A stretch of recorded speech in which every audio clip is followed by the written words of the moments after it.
Good morning, I'm Kerry, this is Dorie, and we are Dog on the Plot, and it's Saturday morning, and if I look a little dishevelled, it's because I've already been doing some jobs.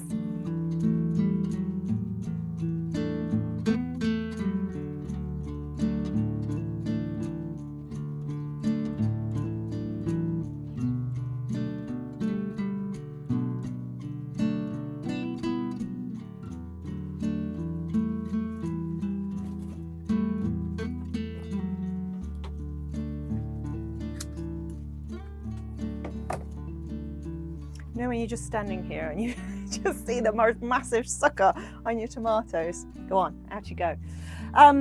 Yeah, jobs. So there are certain jobs that I have been putting off because I don't enjoy them or for I don't know what reason. But today is the first day of my annual leave. So I've got 3 weeks off beginning today, and I didn't really want these things hanging over the next 3 weeks. And I thought if I get them all out of the way right at the beginning of my annual leave, then the rest of my holiday I can be doing things that I enjoy more in the garden. And one of the things was to sort out the front garden. So I think it was, gosh, it must be at least 8 weeks ago, no, if not more, that we were out there doing the garden, and it has burst into life since then. And one of the things that completely takes over in that area is the tansy. Now I put out, and those of you who've been with me for a while will know this, I put out a lot of tansy, both in the front garden and the back garden, in the hope that it would bring in beneficial insects, which it does. But at the same time, it absolutely reeks. It is a horrible smelling flower. It smells, some of you will know, I think it smells like cat pee. And it's all growing right around the front of my door. And so every time you come in and out of the house, you are confronted with this awful smell. Plus it flops everywhere and crushes everything underneath it. It grows absolutely massive. So my first task for today was really to clear as much of that tansy from the front garden as I possibly could, as well as take down sort of the old foxgloves and just give it a bit of a general weed, and to get some light and air to the other plants that are in that space. And so I think I was out there at 8 a.m. this morning. It's Saturday. I was out there at 8 a.m. Saturday morning, cutting down all of that stuff. And boy, did I cut down a lot of material. We have got a lot of stuff for the compost heap. And but it was good because it has exposed now some of the other plants that are in there. So I found some dahlias. There is some gladioli in there. There's of course my apple tree, which has got the most enormous apples on. The rhubarb is in there. There's obviously borage and strawberries and all sorts. My Tortondine kale, which I noticed is getting eaten by caterpillars. But yeah, that's made a huge difference, and it looks much neater, much better. It still needs a lot more weeding, but at least the bulk of that is out now. And yeah, as I say, it was really a bulk of stuff. So that's a lot of organic matter that can be added to the compost heap.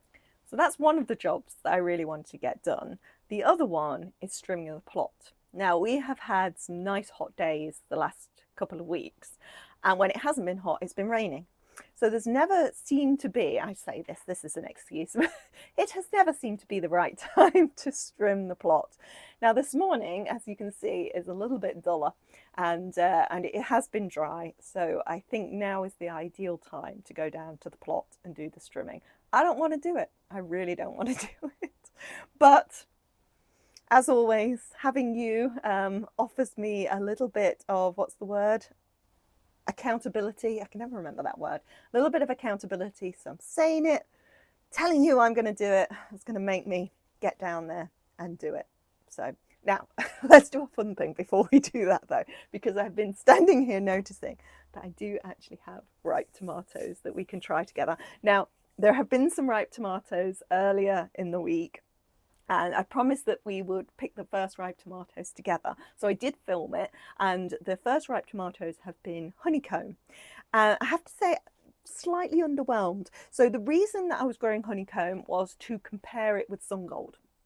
because some people say that honeycomb is a superior version of sun gold, or superior but similar tomato to sun gold.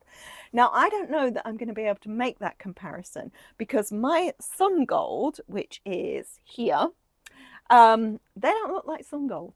They don't look anything like sun gold. They're way bigger, they're a different shape, and this is seed that came from Ali at the Right Pair plot, and it was supposed to be seed that was fresh from the packet, but she also had another lot of sun gold seed that was saved seed that she was going to experiment with, and we think maybe they got mixed up, and I've got the saved seed. So it's going to be really interesting to see what tomato comes of that, and if it's a tasty tomato.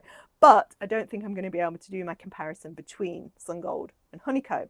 Now, I've also got, from Ali, garnet. And Ali has said that I think she said this, she can correct me if I'm wrong, but that she's preferring the garnet to the sun gold, that garnet is one of her favourites.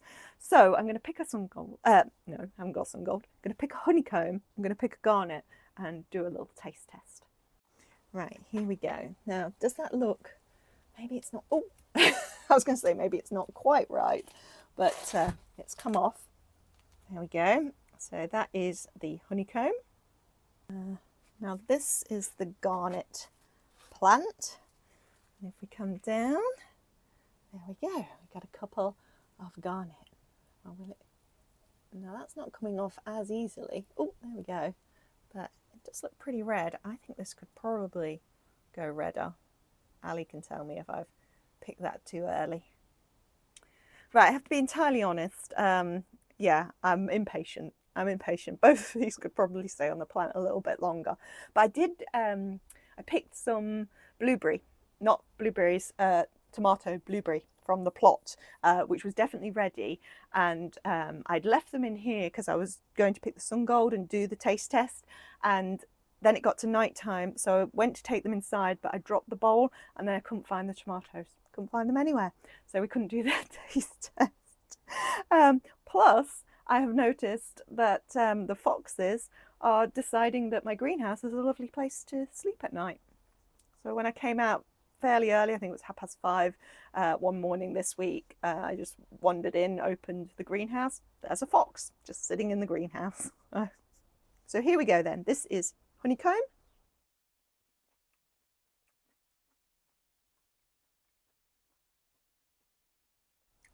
Not too sweet. I would not say that that's as sweet as sun gold from what I remember last year. And then garnet. Sweeter. Sweeter, but I wouldn't say as flavoursome. Oh, I just really want all of them to ripen and to do a full taste test. But anyway, delicious. Lovely to have the first tomatoes. Okay, Dorie, we're going to head to the plot. Have a walk. Yeah? Want to walkies? Okay. Let's go, Strim.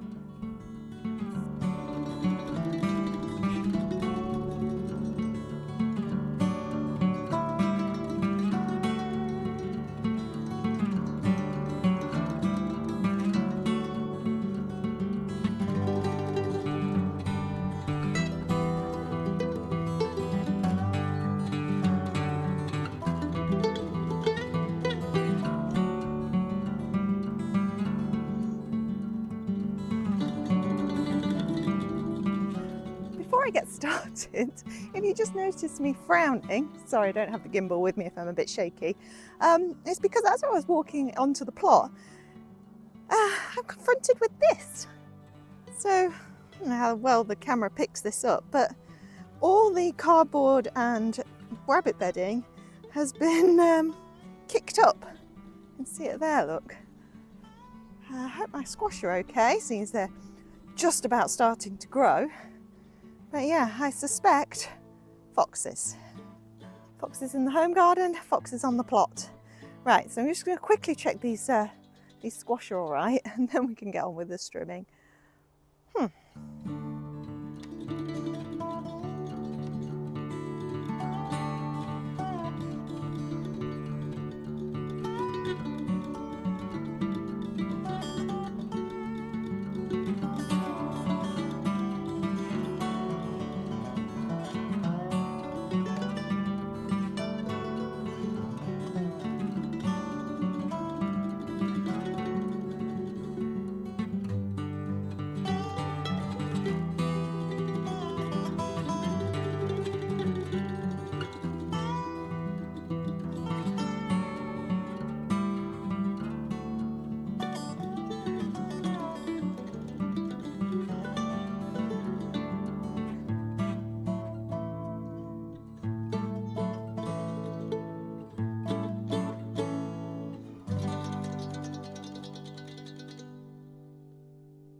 Well, the strimmer just about made it round the whole plot with 2 batteries. There's a couple of bits that still need doing, and it's going to need a going over again because it got too tall, so it's a bit damp underneath, so we'll need another go over. But yeah, I'm quite pleased with myself to have got that done. Yes, Dory, we got that done. But we're starting to get rained off now, and I don't know, those foxes digging up around my pumpkins has slightly made me annoyed. So I'm gonna head home and get changed, and we've got a summer fete to go to, so I shall catch you there.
Well, it's Sunday morning and I'm out super early to water the garden because we're due some really hot temperatures for the next couple of days and no rain.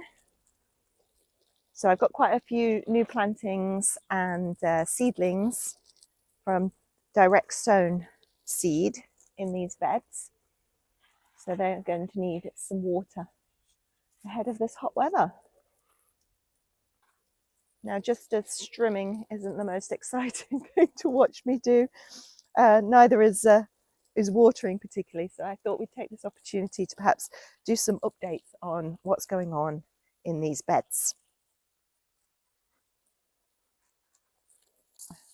So the very back bed has the baby corn in that we planted a few weeks ago, and it's definitely growing. It's looking pretty good.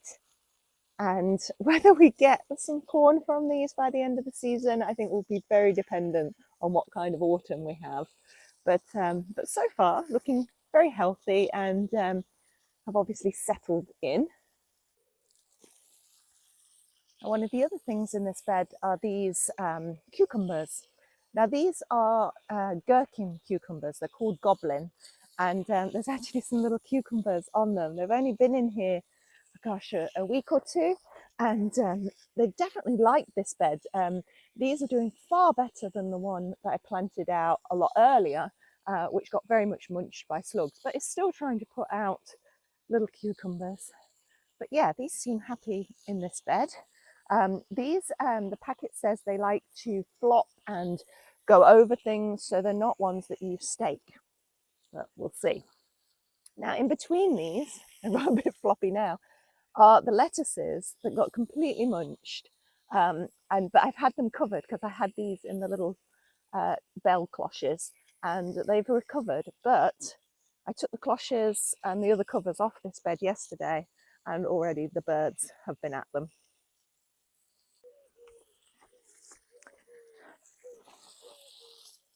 And we have a random sunflower in the middle of this bed now because it was growing in one of the pots that had chilies in.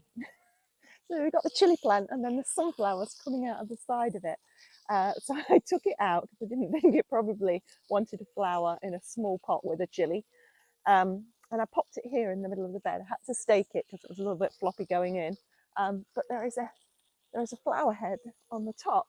So that'll be nice if we have a sunflower. No idea what sunflower this is because obviously it just self-seeded in the pot. Now on the other side of the bed, we have something that I've direct sown. Could not tell you what that thing is. Oh, hang on, I do have a label. Ah, turnips. Turnips are in there. I think they're the little purple ones.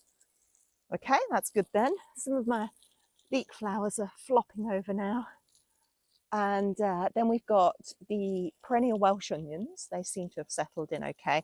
And something else direct sown here, which this sign says parsnips, but it's definitely not parsnips. So I'm not sure. Oh, hang on. No, we do have another label. Carrot, Eskimo carrot. Okay, well, none of those seedlings have come up as yet.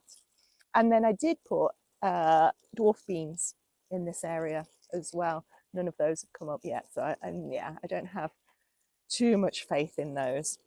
I do have my one carrot still in here. Let's just move it around the base. Oh yeah, it's a red carrot and it is growing. Okay, and then these two little self-seeded things here, I think are feverfew. So I've left those in to grow a bit bigger. And then I've got all my spring onions down this side and the I was going to say Tortondine kale, but that's not what it is. It's a perennial purple sprouting broccoli. So it's a cross between a perennial kale and a purple sprouting broccoli.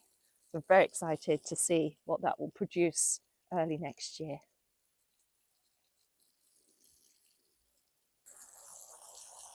Now I don't mention this much, but it's my lemon tree.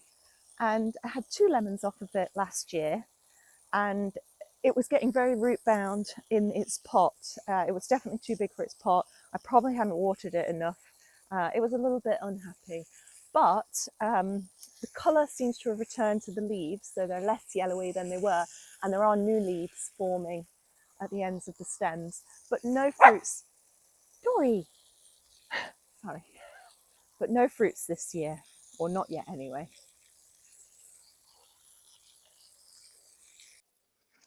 So that leads us to the next bed. And I've got my 2 obelisks here, and the Greek gigantes are growing up them. In fact, they're getting towards the top. But no flowers as yet. It's a little bit of a jungle in here because of this vegetable mallow. And I might top this actually. It's got really tall. I'm not sure I've grown one quite as tall as this before.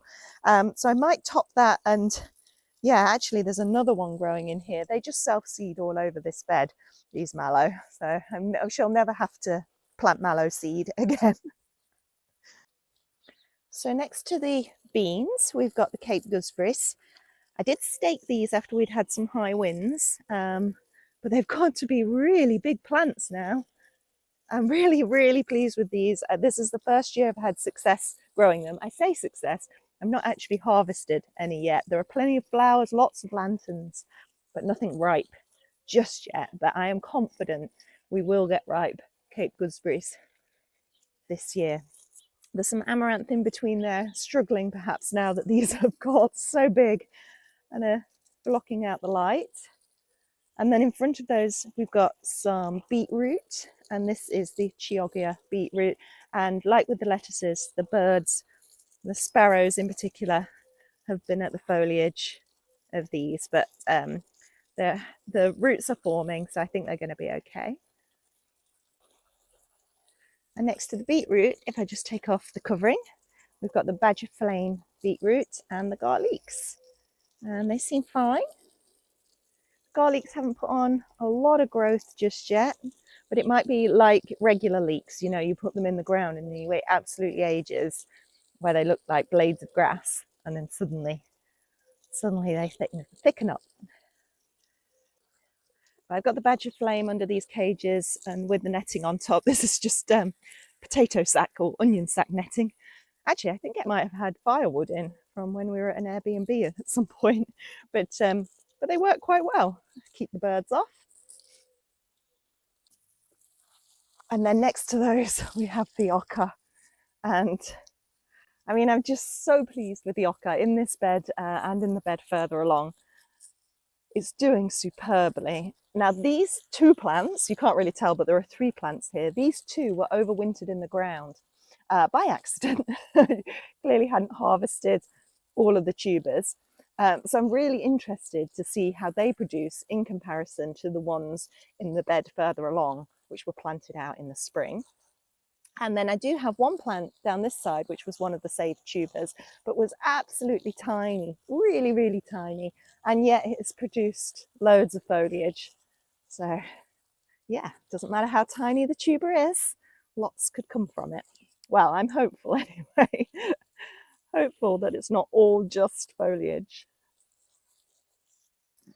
And then under this rather weird thing, which I found on the streets and is just another way of keeping the birds off the bed, is more of those dwarf beans. I had a packet that had been open for ages. They kept falling out of the packet. It was one that had just ripped across and they were always falling out into the folder. So I thought I'm just going to pop them everywhere and see what comes up. So far, nothing has come up, but we shall see. We'll give them a water, give them a chance. So lastly, we have a single onion. This is an onion I grew from seed. I think might be Bedfordshire Champion, but not sure. There were a couple in this bed, but yeah, this seems to be the only one that's there, and I can't actually see an onion bulb beneath the foliage. But anyway, we'll leave that for now. And then I've got, I think this is Monge 2 under this cage. And yeah, they seem to be recovering from being nibbled by the birds. Of course, we have a random nasturtium because they're everywhere. And I did put in some borage in the corners of all these beds, actually. They haven't done it brilliantly, but the flowers are on there. Hopefully, they're attracting the pollinators. I see carrots. Sorry, we missed that. Between the garlics and the Chioggia beetroot, I did a row of carrots, didn't I? I'm putting the hose in that direction now. And I can see some have come up. Yeah, might have more than one carrot. And the very last thing in this bed, there's quite a lot going on in this bed, is the straw flowers. And I could not be happier. I could not be happier with these straw flowers. I mean, they're starting to flop a little bit. I might have to stake them, but they're not coming out just yet because they need the sun and then they come out. But there's so many heads on them. In fact, Claire at the Farmyard Garden told me that she felt it was good to cut the straw flowers because then they got bushier and you got more flower heads on them. So I haven't done that yet, but I think I might. Look at the size of that one. Let's give these a good water. Oh dear. Oh, I think one has died. Let's pull that out. Oh well, plenty more. So the next bed is one of the high beds that is destined for carrots. And I sowed a lot of carrots in this bed and a few have come up. So we've got sort of 4 or 5 actual size carrots. I mean, there's not much foliage there, but there will be carrots under the soil, however thin and short they might be. But other carrot seedlings are starting to germinate weirdly. There's a few over here. Yeah, it's been peculiar, this bed this year. This hasn't had the mulch on because of putting carrot seed in here. There's a lot of there's a lot of sand in here again because of the carrots, but obviously this is taking up a lot of the moisture from the bed, and it is a very dry bed. And a clematis needs a lot of water, and I often sort of water this corner where the clematis is, and I also put an oya in the middle of this. That's how you pronounce it, isn't it? A little oya. And that seems to be helping somewhat, but yeah, this is definitely needs a rethink for next year. I like it as a carrot bed because it's high, and the carrots did really well in the one on that side last year. But yeah, just this bed has not been very successful this year, except for this pot. It also has 2 sunflowers in. These are teddy bear sunflowers, and they seem to be rather liking it now they've got over their slugging. What else did I put in here? I put some amaranth in and some coriander, but they didn't do great. What did do great in here was some garlic. It had garlic all around the edge earlier in the season, and that did fine. There's also a passiflora growing up through here. Oh, there it is. Need to train that up. And no flowers as yet, though. I'm looking forward to those. The sweet peas are kind of going over now. Haven't been quite as good as I was last year at keeping on top of the picking. So I'm letting those go to seed now, and I'll collect the seed. And actually the clematis is just starting to go over. But hopefully then the passiflora will take over. So the second, oh, where are you? The second high bed also has a clematis on this side. So the idea is that they meet in the middle, and they have, although this side was much slower going because it's a shadier side. And there's another passiflora in here, which I don't think is doing quite as well. And the rest in this bed is onions. So pink panther onions, which are been kind of shaded out by the parsnips, but the parsnips have had great foliage. Yeah, and there's a self-seeded nasturtium in here, of course, but I'm a bit sort of, yeah, I'm not quite sure what to do with this bed at the moment. Do I just keep leaving everything? I mean, oh, ouch, ouch, ouch, ouch, ouch, ouch. Shall we have a look and see what's going on inside here? I can't see much parsnip. It may all be foliage. And certainly the onions, I can't even see much of a bulb for those. Whereas the pink panther I put on the plot, you can see that there are onions there. So yes, at some point, I'll have to take things out of this bed and see if it did actually produce, or it's all just show and no substance.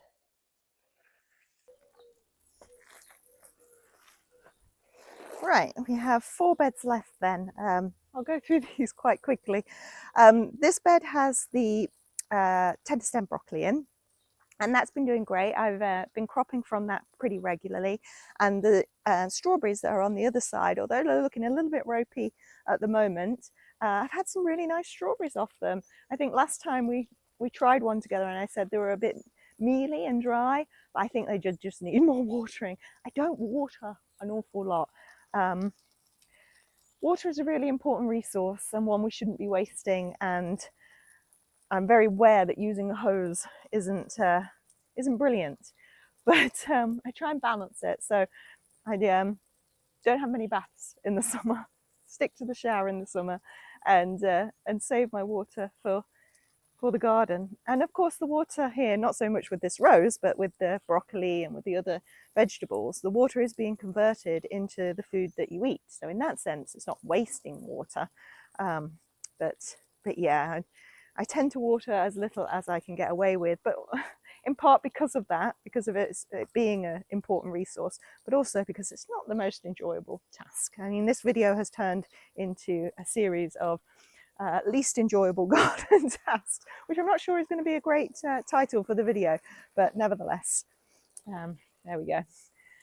A lot of gardening is that, isn't it? It's doing things that are a little bit menial, they're a little bit repetitive, and it's fine because of the joys of the harvesting. And I mean, I really like sowing and pricking out. Those were some of my favorite jobs, but we have to do all the other stuff as well.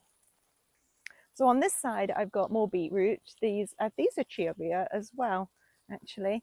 And then I've got the leeks that I put in here, which are doing really well. They've stood up, so I puddled them. So they were floppy for a few days, but they're now standing and looking pretty good. And then I sowed some stuff in between them.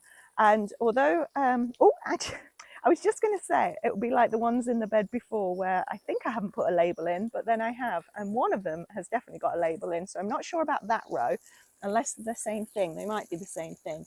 And that is winter imperial lettuce. So I put some lettuce between the leeks, which is fine because this is a shadier bed, but it is also a bed that gets regularly slugged. So we shall see.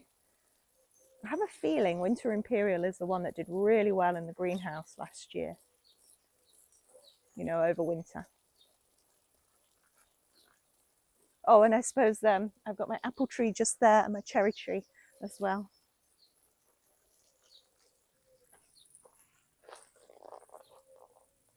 Here's another bed that's got seedlings in. It has got an achocha in that has survived the slugs, and it's just kind of coming up here. I don't suspect we're going to, oh, there's some fennel, that we're going to get any achocha from that, but we shall see. Oh no, I'm getting stuck again. Ooh, there we go. I'm leaving this here because it's full of rose hips now. But yeah, so new seedlings in this bed. What do they include? Let's have a look. Let's see, what have we got? Oops, sorry. Mustard. So some kind of mustard green there, and they've all come up, and they haven't been slugged yet. Rocket, and salad bowl lettuce. So that's what's gone in that bed. And then my garlic kale, which was on the side here, I have now taken off lots of pods and saved the seed. So actually that can come out now. Oh, there's one more thing in this bed that hasn't come up yet. Oh, coriander. Yeah, not had much luck with coriander coming up. It's okay in the cells. I've got some cells of it actually that can come out, but self-sowing it, last year I had no issues whatsoever. I had coriander everywhere. This year, not so great. And round to our final bed then. This rose is going everywhere now. Still got sweet peas going in here, and the achocha actually. There's some of that in here, and that is growing, but again quite small. We'll give it a water, see if we can get an achocha. But of course the rest of this bed is the ochre, and it has flopped a little bit, but I think that's quite normal. This is my third year growing ochre. I think it's my third year. Yeah, I did 1 year in a bucket, which was limited success. Second year in the beds, and really great. And now this is my third year. And I think this is the best I've had in terms of ochre foliage. So we shall see. Got flowers on here as well.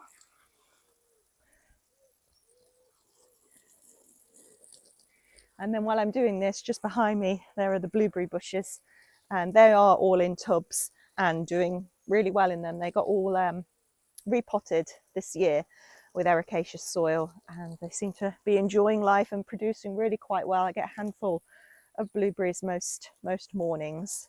So yeah, not masses, but oh, it's such a pleasure though to be able to pick your own blueberries.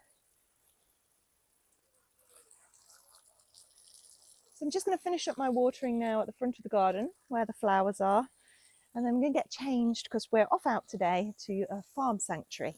But when I come back this evening, I've got one last job that we need to tick off for this week. So I'll catch you then.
Well, I'm exhausted, but what a glorious evening on the plot. The sun is just going down. I think it must be just gone 8 o'clock, and Yeah, I know this has been a video of doing some of the less desirable jobs as a gardener, as an allotmenteer, but you know what? It's all part of it. It's all part of it. And I thought what we had to end with is some of the joys of doing the garden. So we do those jobs and then it leads to things like this.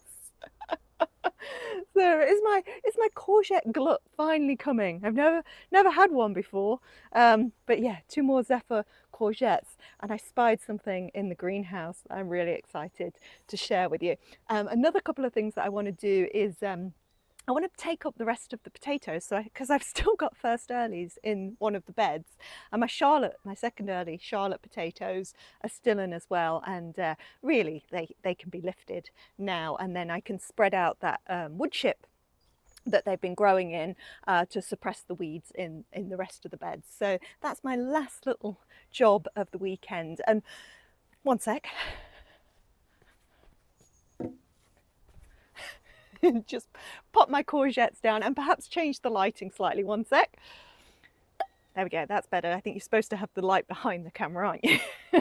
So one of the reasons that I wanted to get these jobs done was because I've got a big project that I'm going to start next week, which will hopefully be the subject of next week's video. And I really want to get these jobs out of the way before I tackle that, which is quite a big thing. Talking of big changes, you might notice in the background here, yeah, I only just saw it as I came in right now.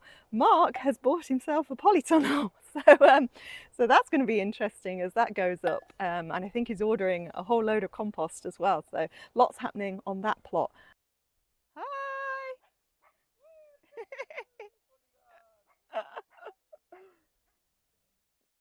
Water! It's water! Just water, no vodka!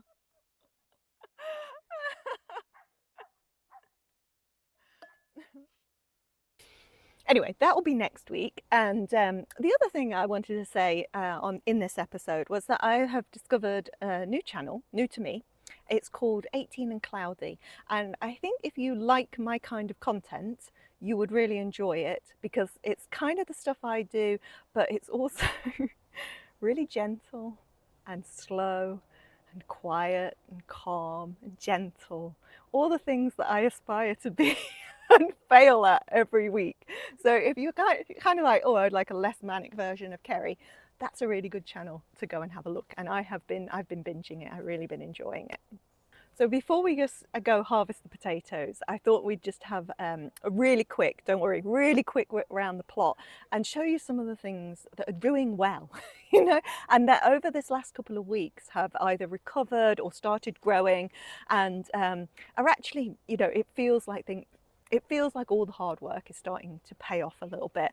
And just as I was coming into the plot and looking at some things this evening, I felt that kind of thing that was like, oh yes, eventually it happens, you know.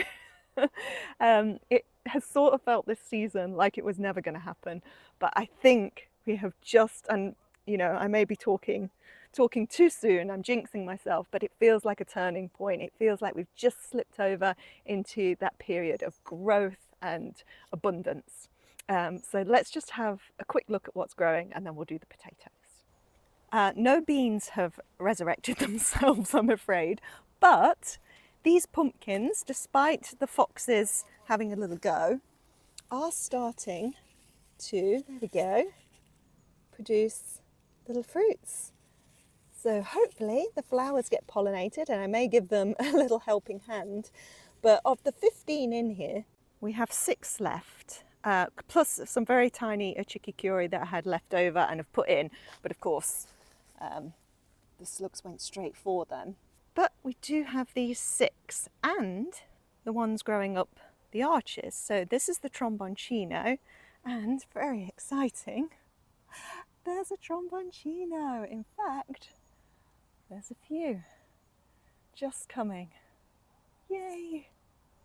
And then there, I think that could be a Jack Be Little or a sugar pie. I'm not really sure. We've got the snake bean still climbing up at the front there, and then another tromboncino there, 2 sugar pie on this side, plus the corn is doing great. And on the other side we have another tromboncino potentially, a snake bean at the front, another tromboncino at the front, and this one could be a chikikuri. I'm really hoping it is, because otherwise we haven't got any of those, and they are my favourite pumpkin. And then this bed that I planted with the plugs of chard and spinach and beetroot has done so well. They put on loads of growth, and actually I need to take the wire off now because that's crushing them a little bit, but I'm going to give those a water before I go home as well. And at the front of the plot, the courgette that we put in, the Dinizza, is it called? Look at all that beautiful fresh growth. So it's definitely taken. I don't know that there's any fruits on yet. Oh, there is one coming. Two coming. Yay!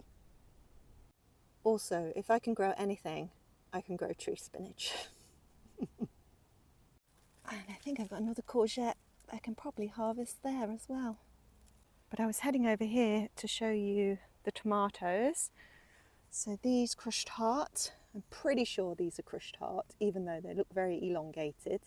They're still doing well, but no ripening as yet.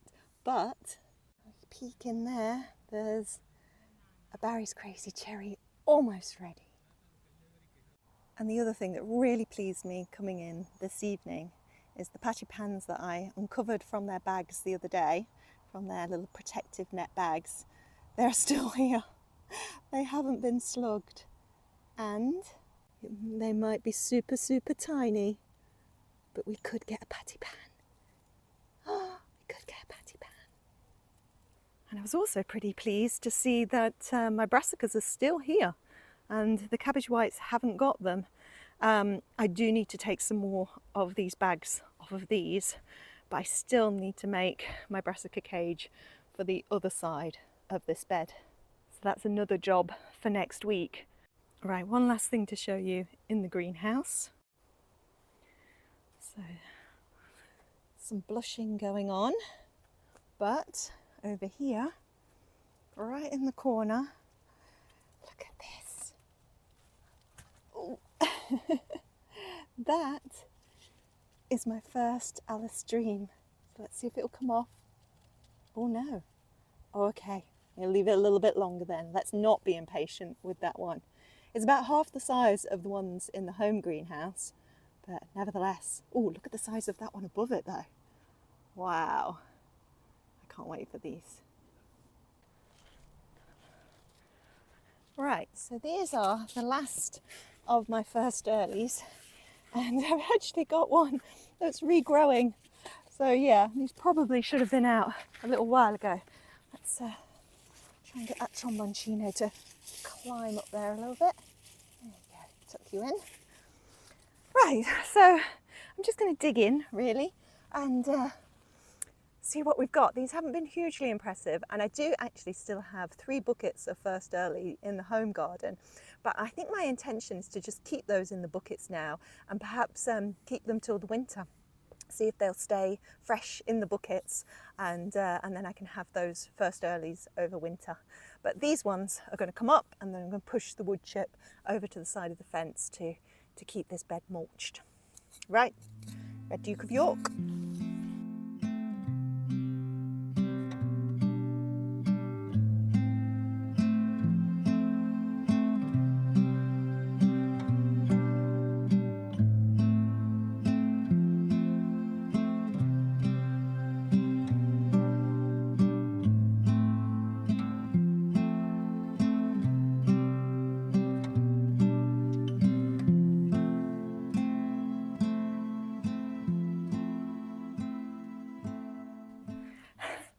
Now, I couldn't claim that this is the best harvest in the world, and it is just the potatoes that have been left from previous harvests, but you know, there's a few good sized Red Duke of York there, and I think these ones, the white ones, I think they must be Casablanca. They must be Casablanca Dorie. So yeah, not bad. Some have got a few little holes in and some are incredibly tiny, but nevertheless, yeah. And You know, if I was to compare this harvest to some of the others that I have seen on Instagram or on YouTube, I could feel a real failure. This could seem very pathetic, but I'm really happy with that. I am. I'm happy with that, Dorie. Shall we go see if there's any Charlottes? Shall we? Come on in. Come on in.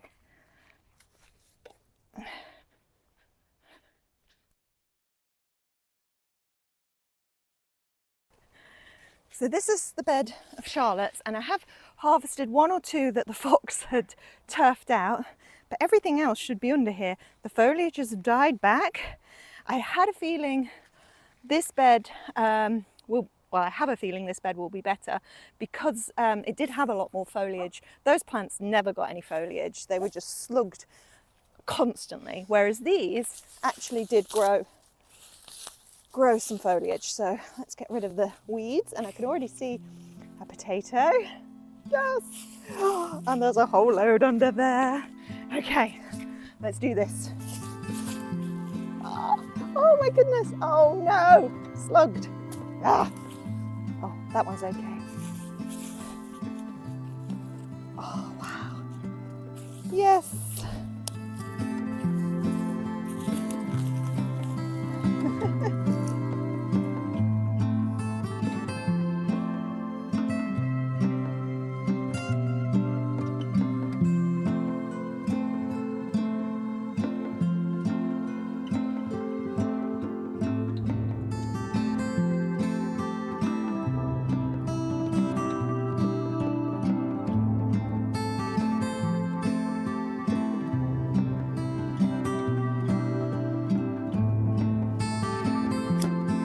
Wow, not bad. I got lettuce from one of my plot neighbours. I've got my 2 courgettes. We've got red Duke of York, Casablanca, and then a whole load of Charlottes. I've left 4 plants in the ground to harvest at a later date because, yeah, I had enough of the little ant stings.